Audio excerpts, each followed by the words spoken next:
రాష్ట్రంలోని ఎన్డీఏ కూటమి ప్రభుత్వం సంపూర్ణ సంక్షేమం అభివృద్ధి దిశగా రాష్ట్ర వార్షిక బడ్జెట్ ప్రవేశపెట్టడం భారతీయ జనతా అభినందిస్తుందని ఆ పార్టీకి చెందిన రాష్ట్ర అధికార ప్రతినిధి సామంచి శ్రీనివాసులు పేర్కొన్నారు. మంగళవారం ఉదయం తిరుపతి ప్రెస్ క్లబ్ లో ఏర్పాటు చేసిన మీడియా సమావేశంలో ఆయన మాట్లాడారు. 2,94 లక్షల 40,025 రాష్ట్ర బడ్జెట్ విడుదల చేయడం అందరికీ ఆమోదకమని అన్నారు. ఇచ్చిన హామీలను పూర్తి స్థాయిలో నెరవేర్చేందుకే ఈ బడ్జెట్ విడుదల చేస్తున్నట్లుగా ఆయన తెలిపారు. రాష్ట్రంలోని అతలాకుతలమైన ఆర్థిక మాధ్యమాన్ని తొలగించేందుకు, సంపూర్ణ అభివృద్ధిని సాధించేందుకు ఈ బడ్జెట్ ఎంతో ఉపకరిస్తుందని ఆయన కొనియాడారు. వైఎస్ జగన్మోహన్ రెడ్డి అధ్వానంగా పాలన చేసి అప్పులతో నింపేశారని ఆయన ఈ సందర్భంగా విమర్శించారు. ప్రతిపక్ష నాయకుడిగా అసెంబ్లీ సమావేశాలకు వచ్చి ఎన్డీఏ కూటమి ప్రభుత్వం చేస్తున్న అభివృద్ధి కార్యక్రమాలు చూసి నేర్చుకోవాలని ఆయన హితవు పలికారు. ఇంట్లో కూర్చొని సొంత పార్టీ నాయకులతో మాట్లాడటం కాదని, అసెంబ్లీకి వచ్చి ప్రజా సమస్యలపై పోరాడాలని అన్నారు. ఈ విలేకరుల సమావేశంలోని వరప్రసాద్, డాక్టర్ శ్రీహరి, ఇతర బీజేపీ నాయకులు తదితరులు పాల్గొన్నారు. ఒకవైపు అధ్వాన స్థితికి చేర్చి అప్పుల ఊబిలోకి నెట్టి వెళ్లిన గత ప్రభుత్వ పాలకుల యొక్క తప్పులను సరిచేసేటువంటి ప్రథమ కర్తవ్యాన్ని నిర్వర్తిస్తూ, అదే సమయంలో ఇచ్చినటువంటి హామీలను నెరవేరుస్తూ, కోటి ఆశలతో ఎన్డీఏ ప్రభుత్వానికి అండగా నిలిచినటువంటి ఆంధ్రప్రదేశ్ ప్రజలకు అండగా నిలిచేటువంటి బాధ్యతను కూడా నిర్వర్తిస్తూ ఈ బడ్జెట్ను ఆర్థిక మంత్రి 2,94,427 కోట్ల రూపాయల బడ్జెట్ను ప్రవేశపెడితే, అందులో మహిళలకు, వైద్య రంగానికి, దళిత వర్గాల అభివృద్ధికి, సంక్షేమానికి, గిరిజనుల యొక్క అభివృద్ధికి, సంక్షేమానికి, విద్యా రంగానికి, మౌలిక రంగానికి పెద్ద ఎత్తున కేటాయింపులు జరిపినటువంటి విధానం ఇవాళ మనందరికి కూడా ఆశ్చర్యం కలిగిస్తుంది.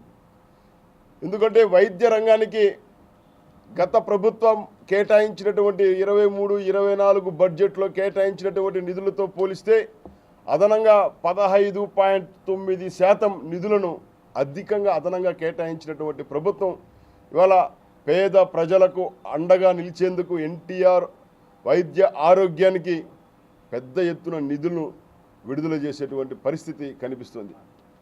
అంటే వైద్య రంగానికి ఉన్నటువంటి ప్రాధాన్యతను ఈ ప్రభుత్వం గుర్తించడము, కొత్తదైనటువంటి మెడికల్ కాలేజీల యొక్క నిర్మాణానికి అవసరమైన మౌలిక సదుపాయాల కోసం కోట్ల రూపాయల నిధులను కేటాయించడానికి కూడా భారతీయ జనతా పార్టీ అభినందిస్తుంది.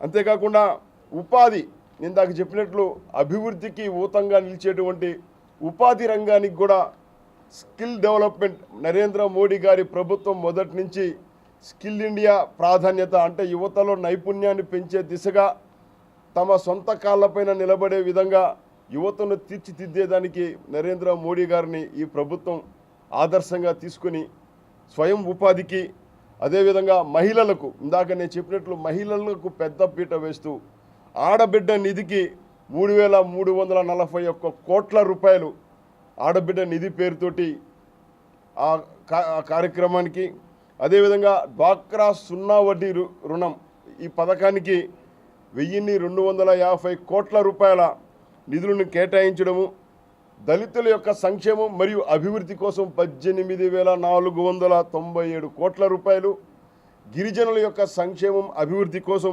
7,550 కోట్ల రూపాయలు. ఈ రకంగా నిధులు కేటాయింపు చేస్తున్నటువంటి ఈ ప్రభుత్వం యొక్క పనితీరు రానున్నటువంటి కాలంలో ఖచ్చితంగా ఇచ్చినటువంటి ప్రతి హామీని నెరవేరుస్తూ, గత ప్రభుత్వం చేసినటువంటి తప్పిదాలను సరిచేస్తూ ముందుకెళ్తున్నటువంటి ఈ బడ్జెట్ను ప్రజలందరూ కూడా హర్షిస్తూ అర్థవంతమైనటువంటి బడ్జెట్గా ప్రజలందరూ కూడా అభివర్ణిస్తున్నారు. బాధ్యతాయుతమైనటువంటి ప్రభుత్వం ఏర్పడితే ఏ రకమైనటువంటి ప్రజల ఆకాంక్షలను నెరవేర్చేందుకు ప్రయత్నం చేస్తుందో దానికి ఒక నిదర్శనంగా ఒకవైపు ఎన్డీఏ ప్రభుత్వం పనిచేస్తుంటే, ఇంకోవైపు ప్రజలు ఇచ్చినటువంటి అవకాశాన్ని దుర్వినియోగం చేసుకుంటూ తమదైనటువంటి వాణిని వినిపించేటువంటి అవకాశం ప్రజలు ఇచ్చినప్పటికీ ప్రజల యొక్క తీర్పును తిరస్కరిస్తూ అవమానిస్తూ ఇవాళ ఇళ్లకే పరిమితమైనటువంటి జగన్మోహన్ రెడ్డి పార్టీ యొక్క పనితీరును మరొక్కసారి ప్రజలు చీదరించుకుంటున్నారు. ఇంట్లో కూర్చొని సొంత మీడియాతో మాట్లాడేందుకు కాదు ప్రజలు తీర్పు ఇచ్చింది. అసెంబ్లీకి వెళ్ళి జరుగుతున్నటువంటి అభివృద్ధిని అభినందించడమో లేక ఇంకా ఏదైనా సలహాలు ఇవ్వదలుచుకుంటే ఇవ్వడమో, ప్రశ్నించే అవకాశం వస్తే ప్రశ్నించడమో చేయాల్సినటువంటి కనీస బాధ్యతను విస్మరించినటువంటి జగన్మోహన్ రెడ్డి ప్రభుత్వ పార్టీ యొక్క పనితీరును, ఎమ్మెల్యేల యొక్క వ్యవహార శైలిని ప్రజలు చీదరించుకుంటున్నారు. ప్రతిపక్ష హోదా ఇస్తేనే సభకు వస్తానని చెప్పడం ఇది అదేదో ఆడలేక మధ్యలో ఓడనట్టు చేతగాని తనం తప్ప మరొకటి కాదు. ఖచ్చితంగా సభకు వచ్చి ప్రజలు ఇచ్చినటువంటి అవకాశాన్ని సద్వినియోగం చేసుకోవాలని, సభను ఎలా నిర్వహించుకోవాలో, ఎలా నిర్వహించాలో, బడ్జెట్ను ఎలా ప్రవేశపెట్టాలో చూసి నేర్చుకోవాలని చెప్పి భారతీయ జనతా పార్టీ జగన్మోహన్ రెడ్డి పార్టీకి హెచ్చరిస్తూ సూచిస్తోంది. ఇప్పుడు ఆడబిడ్డ నిధి అనేది మహిళా శక్తి పేరుతోటి ఇందాక నేను వినిపించాను కదా, అవన్నీ కూడా సూపర్ 6లో భాగమే. అదేవిధంగా మిగతా హామీలు ఏదైతే ఉన్నాయో వాటిపైన కూడా విధి విధానాలు అమలు చేయమని చెప్పి, పరిశీలన చేయమని చెప్పి శాసనసభ సాక్షిగానే చెప్పడం జరిగింది. ప్రతి హామీని నెరవేరుస్తుంది. ఆడబిడ్డ నిధికి 3,340 కోట్లు దానికే, లేకపోతే రైతులకు సంబంధించి ప్రత్యేకంగా నిధులు కేటాయించడం జరిగింది. రైతు బడ్జెట్ అదే ప్రవేశపెట్టారు. వ్యవసాయ రంగానికి బస్సు కూడా త్వరలో వస్తుంది. మొన్న దీపావళి సందర్భంగా గ్యాస్ విడుదల చేశారు. ఆయన బకాయిలు పెట్టిపోయినటువంటి ఇందాక చెప్పాను, దానికి కూడా కేటాయింపులు చేశారు. విద్యకు ఇది లేదు అది ఇచ్చినారు అని చెప్పడానికి వాళ్ళు ఏదో ఆయన ఒక పేపర్లో స్టేట్మెంట్ కోసం, ఒక ఉనికి చాటుకోవడం కోసం, తన సొంత పేపర్లో ఏదో ఒకటి రాసుకోవడం కోసం అన్న మాట్లాడాలి కదా. దాన్ని మనం పరిగణలోకి తీసుకోవాల్సినటువంటి అవసరం లేదు. వాళ్ళ హృదయానికి తెలుసు. ఒకటండి, రాయలసీమ వాడిగా ఉండి ఆయన ఎంత జలవనరులకు ప్రకటించాడు. ఏ రోజు 6,000 కోట్లకు మించి ఏ రోజు ప్రకటన చేయలే, బడ్జెట్లో అలకేట్ చేయలే. ఆ 6,000 కోట్లన్నా ఖర్చు పెట్టాడా? లేదే. ఇప్పుడు 14,400 కోట్లు పైచిలకు ఈ ప్రభుత్వం ప్రకటించిందంటే మీరు అర్థం చేసుకోవాలి. ఈవెన్ పోలవరానికి కూడా అడ్వాన్స్గా నిధులు వెచ్చించడం. మేము గత ప్రభుత్వానికి ఈ ప్రభుత్వానికి తేడా ఏం చెప్తున్నామంటే, సంపద సృష్టించడం కోసం ఆలోచన చేసినటువంటి ప్రభుత్వం ఇది. వాళ్ళు ఏ రోజు ఆ విధంగా ఆలోచన, కనీసం ప్రభుత్వ కార్యాలయాల్లో స్టేషనరీ ఖర్చులు కూడా ఇవ్వలేదు. మీరు కావాలంటే ఏ ప్రభుత్వ కార్యాలయానికైనా వైఎస్ఆర్సీపీ వాళ్ళు వస్తామంటే చర్చకి సిద్ధం. మీడియా సాక్షిగా మేము చర్చకి సిద్ధం. ₹1 ప్రభుత్వ కార్యాలయాల్లో స్టేషనరీ ఖర్చుల కన్నా ఎప్పుడన్నా ఇచ్చారా? పాపం వాళ్ళు ప్రజల మీద ఎందుకు పడరు?